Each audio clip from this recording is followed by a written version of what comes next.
Sveiki, su jumis Andrius Pavliukevičius, dabar atvažiavau į treniruotę, užsidėjau apsaugas ir kol užsidėjau apsaugas visą sušilau ir suprakaitavau ir tada man kilo idėja, kad jums gali kilti klausimas, ar galima treniruotis per karščius, tuo metu, kai iš tiesų laukia yra labai karšta ir kai gausiai prakaituojame ir kai labai pavargstame. Ir yra nuomonių, kad negalima, kad yra pavojinga ir mano galva tai yra tinginių arba neišmanėlių nuomonės ir aš argumentuosiu, kodėl aš galvoju priešingai.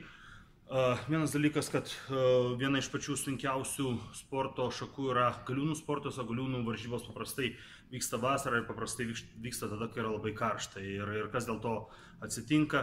Nieko. Tada yra toks dalykas kaip vasaros olimpinės žaidynės, kurios kas 4 metus vyksta, ten irgi yra įvairios sporto šakos ir paprastai vasaros olimpinės žaidynės vyksta irgi ten, kur vasara labai karšta arba bent jau nešalta ir kas atsitinka? Nieko. Kokias problemas, kokius sunkumus sukelia karštis? Karštis sukelia prakaitavimą, šiek tiek mes daugiau greičiau galbūt pavargstame, bet pavargstame greičiau tada, iš esmės, kai esame po tiesioginiais saulės spinduliais. Tai yra ilgas buvimas tiesioginėje saulėje ir ypatingai, jeigu mes neužsidengėme galvos, tada tas dalykas išvargina smarkiai. Jeigu mes nesame po tiesioginiais saulės spinduliais, tas karštis tokio stipraus ir baisaus poveikio neturi. Tada kas dar vyksta? Mes prakaituojame. Prakaituodami mes pašaliname mineralus, tai yra elektrolitus iš organizmo, bet prakaitavimas yra natūrali organizmo tokia apsauginė funkcija, tai yra savęs aušinimo funkcija. Ir prakaituodami prarandame elektrolitus ir taip pat prarandame skysčius. Ką reikia daryti, norint juos atstatyti, reikia gerti skysčius, reikia gerti vandenį.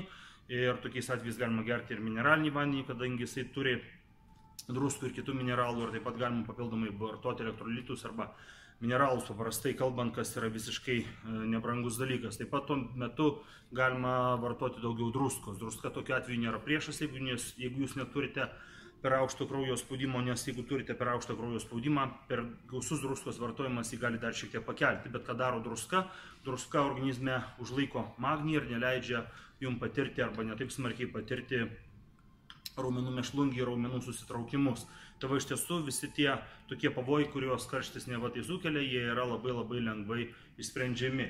Kitas dalykas, kad dauguma salių, dauguma komercinių sporto klubų, kuriuose mes treniruojamės, turi oro kondicionavimo sistemą, tai ten joks karštis nebaisus. Ir kaip minėjau, galiūnų varžybos paprastai vyksta po atviru dangumi ir ten yra ir svoriai didžiuliai, ir karštis būna. Ir pats esu vienose tokiuose varžybose dalyvavęs, ir kai iš tiesų prieš kiekvieną rungtį turi pasikeisti marškinėlius, maikutę, nes kiekvieną rungtį atliekant turi rodyti skirtingą logotipą ant maikutės, nes yra skirtingi varžybų rėmėjai, bet ją pasikeitinėjai, kiekvieną kartą jinai yra šlapia. Kita vertus, karštis iš tiesų turi labai daug privalumų, dėl to, kad kai yra karšta arba bent jau yra šilta, visi mūsų jungiamieji audiniai, sąnariai, sausgyslės, raiščiai yra daug šiltesni, daug elastingesni ir tuo pačiu tai reiškia, kad traumos tikimybė, jeigu kelsite didesnį svorį arba atliksite sudėtingesnį judesį, yra daug mažesnė. Ir aš pas savo asmeninius jėgos rodiklius beveik visus esu pagerinęs vasarą, tuo metu, kai yra karšta, nes tuo metu, kai yra karšta, tai yra pats geriausias, pats patogiausias laikas, pats palankiausias laikas sunkiai kelti.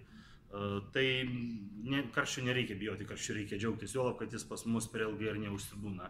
Likite sveiki.